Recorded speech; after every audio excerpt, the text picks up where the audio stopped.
Welcome to the VCU School of Medicine's Minutes of Time, Teaching in Medical Education podcast series. This series is produced by Faculty Development in the Office of Faculty Affairs and features discussions with innovative medical educators about best practices in teaching, learning, and scholarship.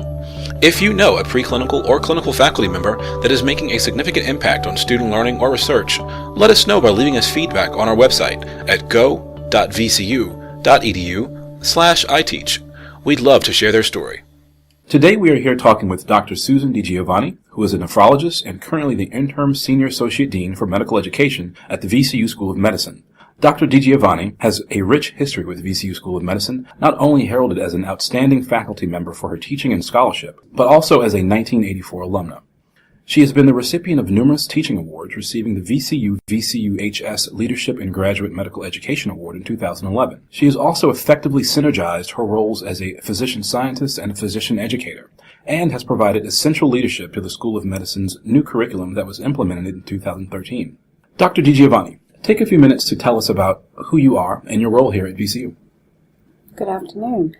I am a Yankee by birth, but I have now called Richmond my home for the last 36 years. I came here to go to medical school and did most of my training here. I did leave to go to the National Institute of Health to do some science training, but then was drawn back to Virginia Commonwealth University as faculty member and have been here ever since. So I have a lot of loyalty to VCU. It is my home away from home. I am a clinician, educator. I think of the students as my extended family. When I took my job initially, I told my daughter that I was going to be den mother to some 800 students, and that's pretty much the way I think of myself, as their mom away from their home. Excellent. Now, the School of Medicine has an entirely new curriculum and will graduate its first class in spring 2017. Can you tell us a little bit about this new curriculum? What are the goals, and why was it transformed?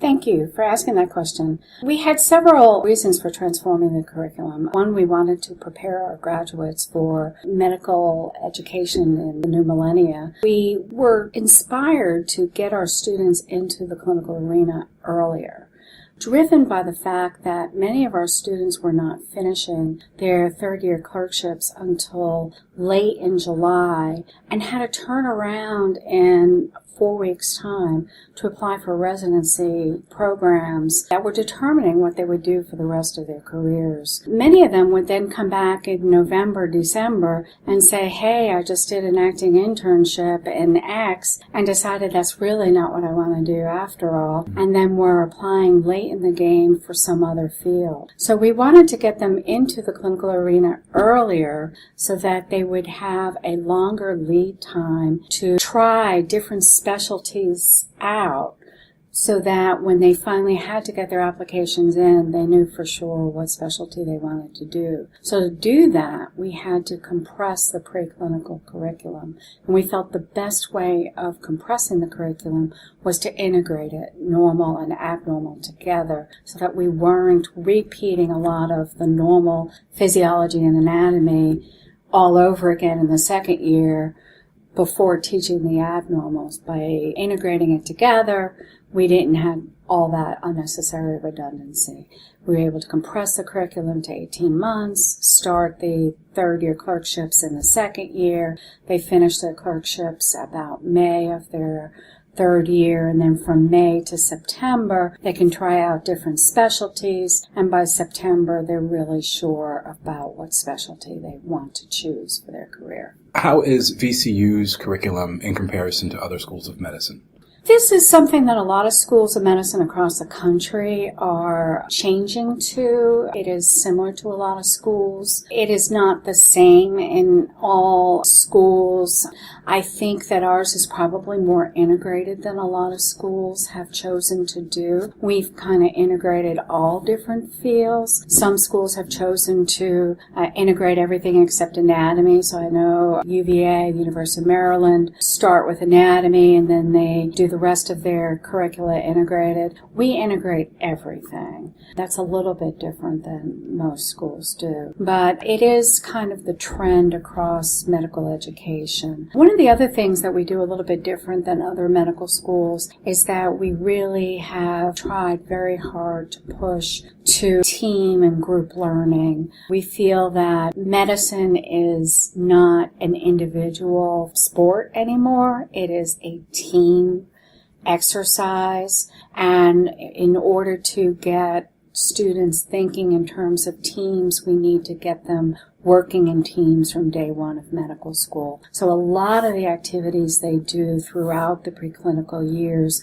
are going to be things like team-based learning or group activities so that they learn how to work together as a team. Now, I imagine that strategies such as team-based learning and other types of change has impacted the faculty. How have they been receptive, or how has this affected the way that they teach?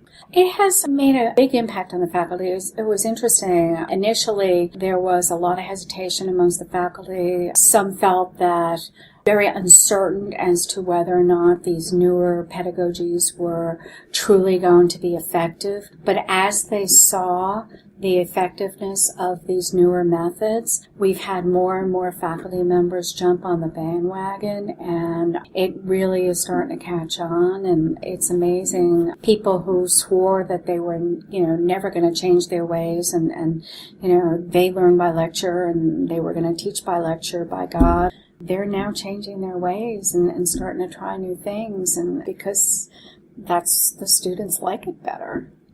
Great. An emphasis on active and engaged learning is at the core of this curricular shift. And a lot of the literature on engagement in medical education referenced this idea of the flipped classroom to achieve this. Can you tell us a little bit more about the flipped classroom method and how you've used it to teach nephrology? Yes, I really like the flipped classroom because I think that a lot of the topics in nephrology in particular are very difficult concepts for the students to understand. And so it's hard for them to just read a book and translate that into an application exercise. But if I do a short video where I can explain something and they can watch that at home, and then when they come into the classroom we can do problems together, it is amazing how quickly they catch on and learn the material very, very well. So what I've done is I've broken up my material that I used to teach in maybe 4 hours of lecture. I've broken it up into smaller chunks. So I will do a small 15-20 minute lecture that they watch on video.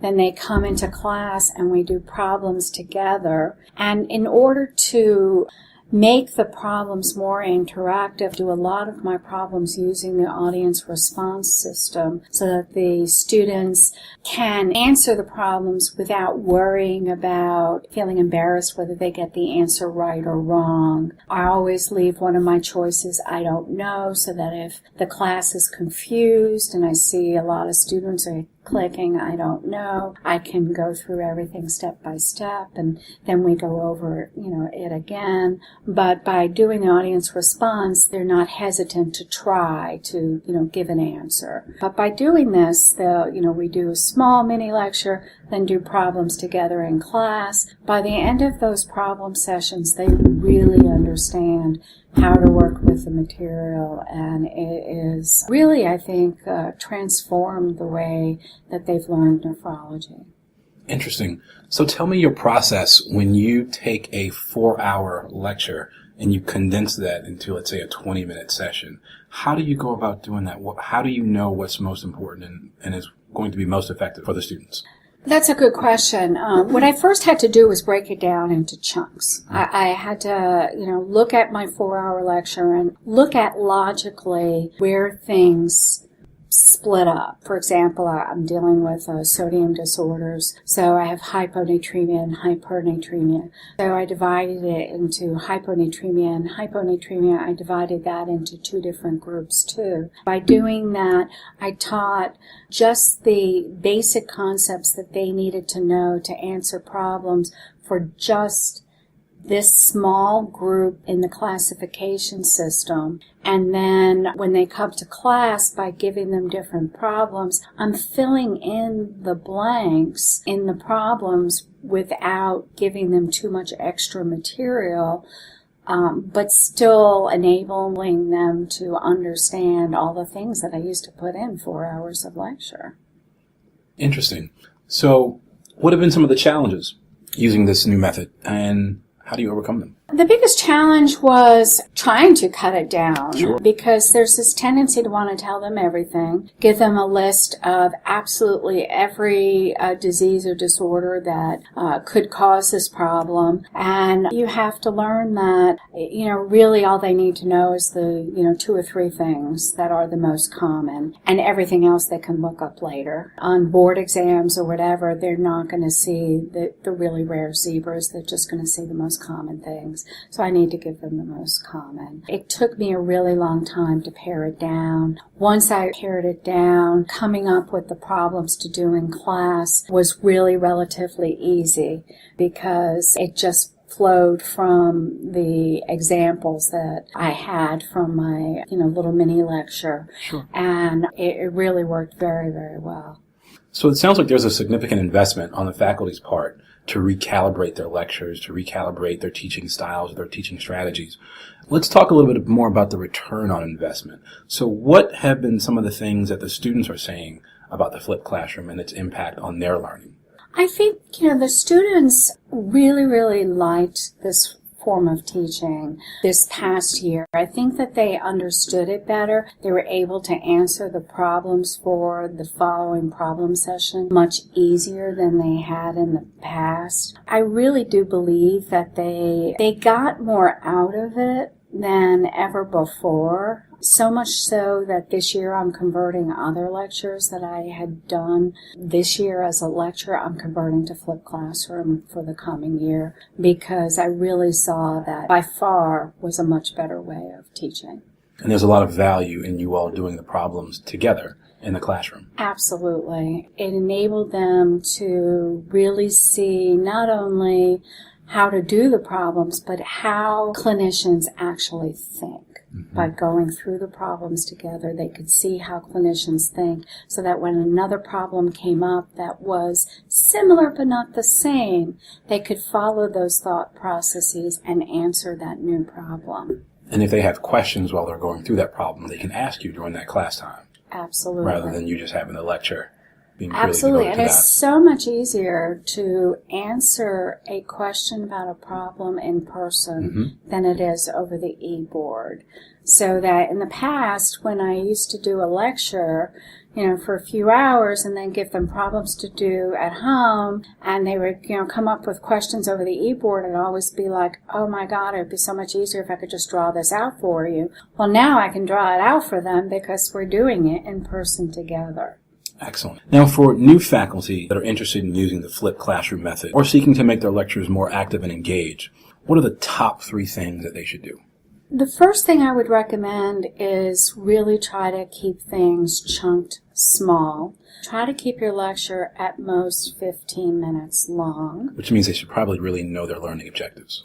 Absolutely. Learning objectives are extremely important, and you have to make those learning objectives really Bloom's taxonomy, make sure that they are practical and specific and measurable. And so 15 minutes long, you have to make the activity in the classroom meaningful. It can't be a busy work activity, just filling out a chart or filling out a table that they could do at home without you is not going to be the type of activity that's going to be engaging for a student. It has to be some kind of problem or case that will really engage the student and require the faculty member to actually be in the classroom and to help them out. If it's just busy work, they're not going to see the value in it. There needs to be a problem that needs to be addressed or answered. And then if you're going to do The activity with the whole classroom, I really do encourage they use the audience response system because it does encourage the quieter learners to attempt to answer the problem and show you whether or not the class as a whole is getting it. Because if you are not using the audience response system, then you're getting answers from 2 or 3 learners. You have no idea whether the other 200 in the class are getting it or not. Whereas with the audience response system, you really get a good idea as to how many students are getting it and how many are not. But if you're doing it with a small group, you don't need the audience response system. But if you're using it with the whole class, definitely use it. Okay, so just to reiterate, make sure that you are clear with what your learning objectives are for the course and that you can compress or condense it to the most salient information.